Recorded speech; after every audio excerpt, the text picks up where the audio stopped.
Kingdom Hearts is a Square Enix IP, but it's no secret that Disney plays a heavy role in the style and direction of the game's plot, even outside of the Disney worlds. Therefore, it should be no surprise that this game would feature the typical Disney princess character, and in this franchise, that's Kairi. The English translation of Kai is sea, so her name is derived from the ocean, which is fitting for the island she moved to as a child, Destiny Islands. Unlike Riku and Sora, she didn't grow up there, instead spending her early childhood in Radiant Garden, a beautiful and relaxing area. That is, until darkness consumed and destroyed it.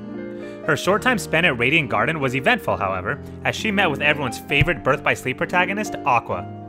In their meeting, Aqua gave Kairi a protective charm, which would bring her to another person's light if she was ever in danger. One day, when you're in trouble, the light within you will lead you to the light of another. Someone to keep you safe. Thanks! Spoiler alert, that light was Sora. I mean, who didn't see that one coming? That wasn't the only eventful part of Kairi's meeting with Aqua, since after touching Aqua's Keyblade, Kairi positioned herself to be next in line to inherit Aqua's Keyblade, which explains why Kairi was able to wield one in Kingdom Hearts 2 and beyond. Her ability to wield a Keyblade also gives her an interesting dynamic. In the first game, her role is little more than just a kidnapped princess who needs her knight in shining armor. When Destiny Island gets consumed by darkness, Kairi's heart gets placed inside Sora, who is to act as her protector. She isn't seen much in the first game, but in the second game she becomes far more independent.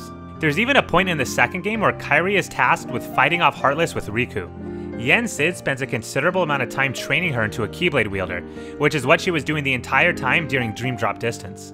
The only Keyblade she has really been shown to wield is Destiny's Embrace, the one Riku gave her in the world that never was. So she spends a game being rescued, a game where she's forced to fight, and a game where she trains to fight. Hopefully next is that she actually joins the fight, but only time will tell. Thankfully, that's a short amount of time. Now let's address a common misconception. Kairi is a Princess of Heart. Yes, it's a tacky title, but it also carries with it an important fact. Kairi can't become a Heartless, since there is not an ounce of darkness in her heart, or so the story goes. Kairi is worked up to be extremely pure, and yet there are two characters in the franchise that seem like they'd break this rule, Namine and Shion. If you saw my Sora video, you'd have a decent understanding of where Shion comes from. Shion was created in the image of Kairi, but she actually has no relation to her at all. Shion is a replica formed from Roxas, coming from Sora's memory. Namine is the other confusing one. Namine is, indeed, the nobody of Kairi. Nobody is usually formed from somebody becoming a Heartless, but Kairi can't become a Heartless.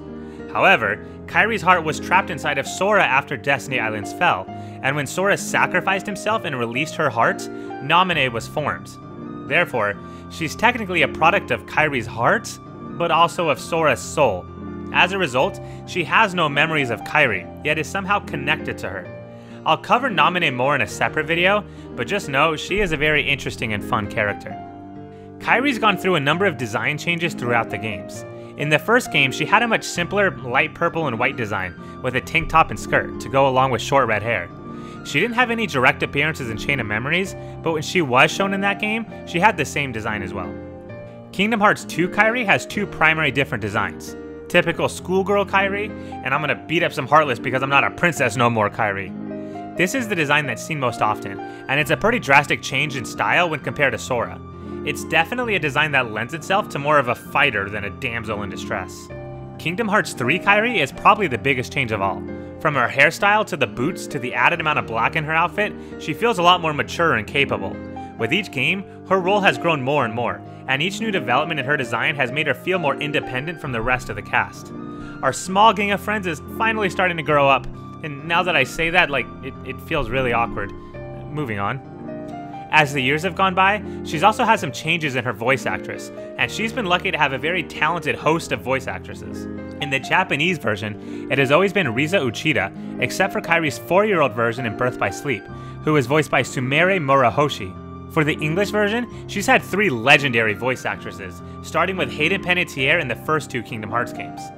I didn't want to just forget about you, Sora. I couldn't. In the later games, such as the remix versions in 358 over 2 days, Allison Stoner took over. Yeah, but it's okay. I just like talking to Sora, even if it's on paper. And in Birth by Sleep, the Modern Family actress Ariel Winter voiced young Kairi. A pretty solid trio, I gotta admit. I picked you some flowers. Thank you for saving me.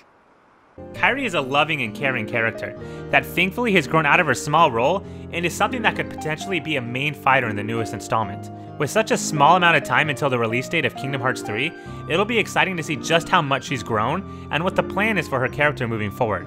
Thanks everybody for watching, and I hope to see you all around in the future.